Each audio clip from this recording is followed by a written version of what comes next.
Welcome to the Six Hats podcast, where I, Dr. Shami, a lifestyle and nutritional medicine family doctor, will talk about how women strive to find balance each day by juggling their six roles, being a woman, mother, daughter, partner, business owner, and professional. Hello, everyone. Welcome to the Six Hats podcast. And I'm really excited to have Dr. Manasi Deshpande join us today. Now, she is a general practitioner who'll be joining the Mint team in March 2024, which I'm so excited about because Manasi and I have a history. We actually worked as junior doctors back in the UK around 20 years ago, and we lost touch. And then, funnily enough, we ended up in Melbourne. And so this is so amazing that we're going to be working together under the same clinic. So Manasi graduated med school from Pune, India in 2002.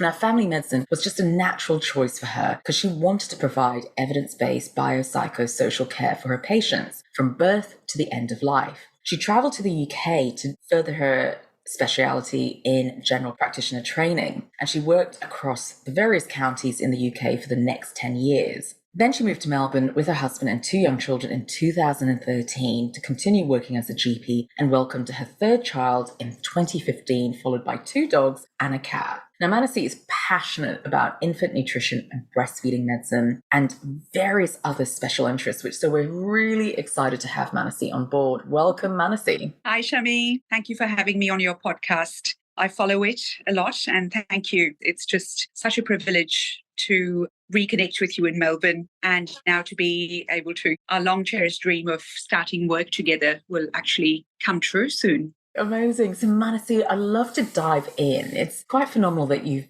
really dived into infant nutrition and breastfeeding medicine. But before we go on to that, I'd love to just learn something about you. Now, where did your passion in this area come from? Do you have any personal story to share? Absolutely. I think as a GP and a parent, infant and maternal health is such a big part of general practice and so vital to the foundation of good communities. And I think being a parent as well, 3 times over, just humbled me to actually realize how little we are taught about this in medical schools and how much of it is actually observational medicine. We've always been taught the mindset of quality evidence being double-blind randomized controlled trials with placebo or control. It's just not possible in this area of medicine to do any such trials. And the vast body of evidence now comes from parents' experiences and, of course, infants' experiences and presentations to hospitals as well. And we now know that actually it is not quite normal for infants to be crying for hours on end. And we've just gotten that old expectation of something to do with the parents, something to do with lack of parenting or lack of support is not true at all. So again, personal experience and the journey of offering tailored advice to families over the years made me passionate about this field. It was humbling to be a parent and to realize how hard parents have it. And I cringe at some of the advice I gave as a junior doctor to parents before I actually became a parent. That is so humbling. That's so true. And I sort of smile at the thought of someone who's like 24, 25, giving advice to parents who are in their mid-30s, they're on to their third child. And yes, we weren't taught anything about infant nutrition, breastfeeding medicine. It was just not taught. And it's so funny because when people listen to these podcasts, there's so many times I've actually repeated that we weren't taught that in med school. And it's something that we had to learn on our own accord. And thanks to GPs like you who've taken the interest, that's awesome.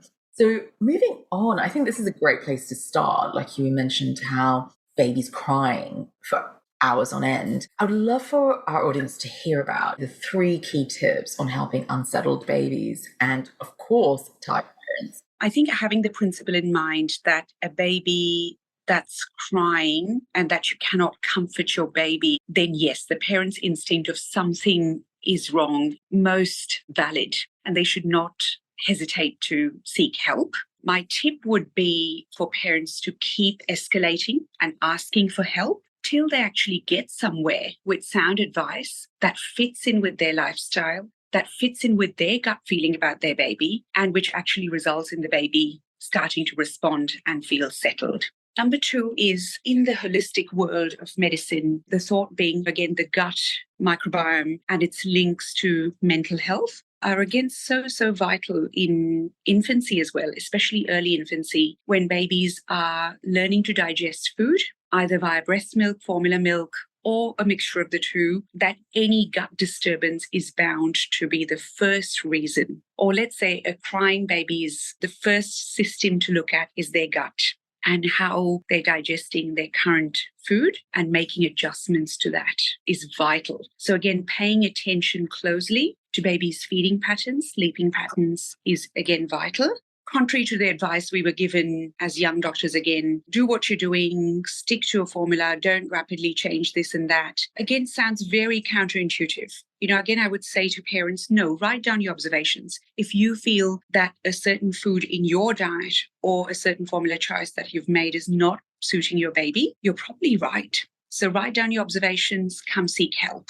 The third tip is, again, all these myths that we were sold about how babies should sleep, should settle, stereotypical measures like controlled crying or burping a certain way. We were given the expectation that these actually should help settle the majority of the babies. And why can't you do it? Is the implied message to parents. And again, I would say, no, your baby's unique. The consultation is all about you finding what works for this particular baby of yours. It may not have worked for the last two babies. Every baby is different. And for the parents to fine tune themselves to how your little baby's personality is and tuning your comforting methods to that particular baby to make him or her settled.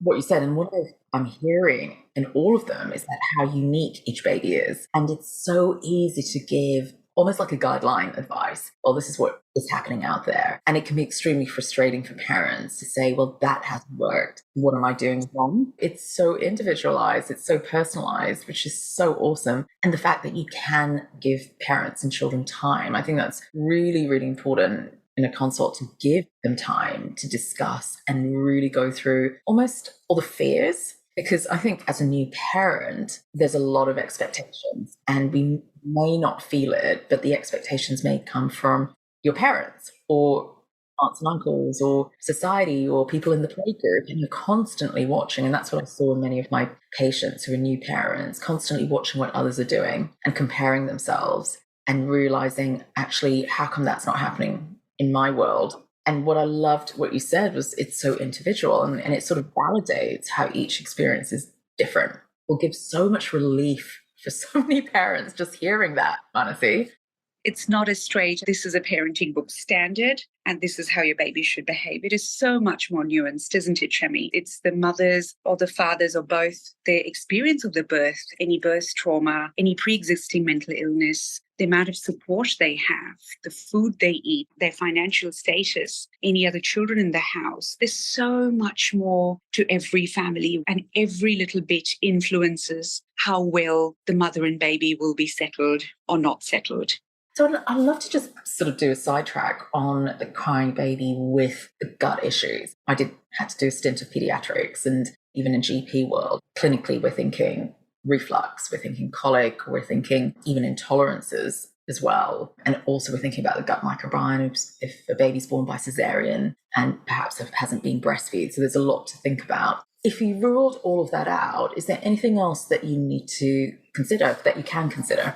We are just at the beginning of all the wonderful research about gut microbiomes, aren't we? Yeah. And you're so right. I think there's a lot more to be learned about how to augment or improve the gut microbiome in a baby who is upset, and where you have ruled out major issues with either what food they're receiving or the environment they're in. And of course, having ruled out the basic physical ailments, for example, duodenal stenosis, something like that. So there is more work. And I think more and more maternal and child health nurses and GPs are happy to trial the few brands of infant probiotics that are out there to see if this will help. And it's more a first do no harm basis approach, but so much importance in avoiding antibiotics use in early infancy, so crucial, and educating parents against managing minor illness in infancy and avoiding antibiotics where possible to not upset gut microbiome, to augment with their own diets and the baby's diet with probiotic-rich foods, as well as hold on to their courage and ride the wave of the hard yards of those first few weeks of life.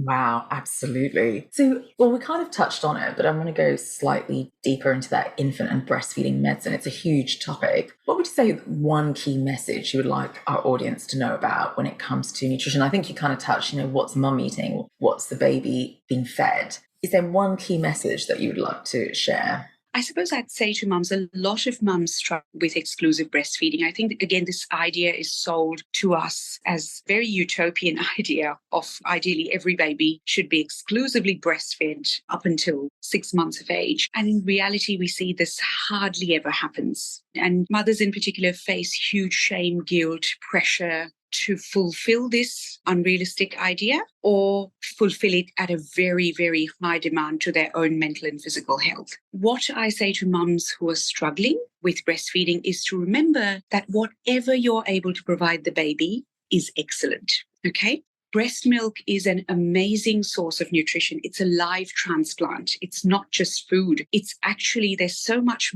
more than food to it. There's antibodies, there's pre and probiotics coming in from breast milk. Breast milk actually is a rich environment of the first probiotics, the first gut microbiota introduced from mum's skin and from the pool of breast milk that actually sits in the mammary glands waiting to come out.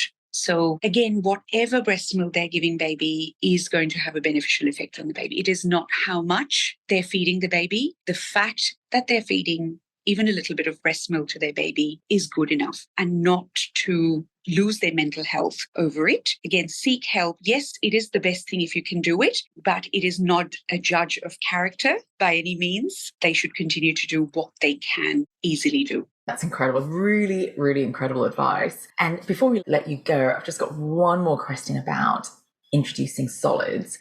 And you mentioned about allergy prevention. So I'd love to find out more about that. As you know, Shami, very well as a GP, that the guidelines of ASCIA, the peak body of Australia and New Zealand, anything to do with allergy, anaphylaxis, eczema guidelines come from ASCIA. And ASCIA have been actively promoting the introduction of solid foods earlier in the baby's life, specifically with the goal of allergy prevention. The idea being that as soon as the baby's born into this environment, they're going to face allergens in the form of allergens on their skin, allergens that they breathe in, and even exposure to food from kisses from their parents, grandparents, uncles, aunts, siblings, and licks from their pets. They are actually being exposed to different allergens very early on through their skin. And it's very, very important that they have allergen exposure through their mouths as well. So this dual exposure, skin and gut exposure, is the one that gives the immune system the right signals to recognize safe proteins from potentially life-threatening allergens.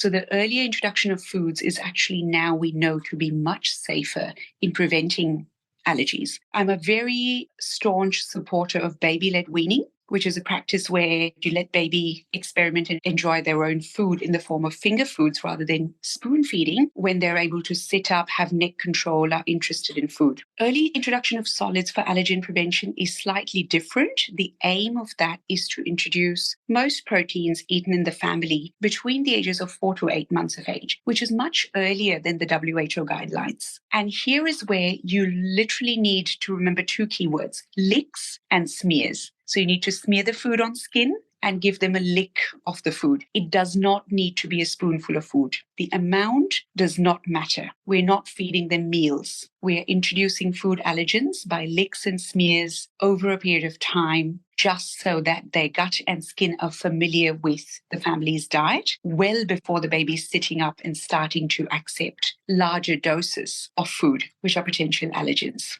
It's mind-blowing because we see so many non-Western cultures that introduce food much earlier. Breast milk usually dries out in undernourished women, and babies are often onto additional solids from 2-3 months of age. And it's these cultures that we see very, very little allergy rates, food anaphylaxis rates. Amazing bits of information. Thank you, Manasi. Now, before I let you go, I'd love to know, I know your life's just full of challenges, but how do you balance your life as mum, doctor, wife, and singer? And, that's a little something I just drop in there, that you love to sing and you're an amazing singer. How do you do all of that? Oh, gosh, Shami, no magic formula. I think I learned a lot from you by way of example is valuing yourself as an individual, making time for yourself as much as you schedule time in for the children and the family and all the tasks that go with it. I think scheduling time for myself was crucial. I learned to do that slowly, but also the fact that I think I sort of lowered the bar of my own expectation way, way, way below what I was at years ago. And it is so peaceful making that or accepting that you cannot actually do everything for everyone 24/7 without running out of fuel. So picking tasks and prioritizing time and task for each member just helped me reach that balance without feeling inadequate. Challenges, we all do it, but at a cost to ourselves. And we've got to be forgiving to ourselves and say, okay, that's fine. If my house is not cleaned for X amount of days, or the dishwasher or the laundry routine is not up to my standard, it really doesn't matter. No, if the software is being looked after well, and I by that mean human beings in the house and the pets in the house, then the hardware can wait. The dusting and the cleaning and the laundry shouldn't preoccupy us that much. That's amazing. I think we're all constantly learning, growing, figuring it out, and absolutely not to forget ourselves. That's so important. Thank you so much, Manasi, and can't wait to be working with you. Thank you. Woohoo! Remember that this is general advice only. Please see your healthcare professional for more information. So what's your take-home message today? Remember, it's all about progress and not perfection. And are you suffering from stress? Visit the Usawa Learning Hub on usawa.com.au for more resources on how to de-stress, re-energize, and reclaim your health. Enjoy the journey.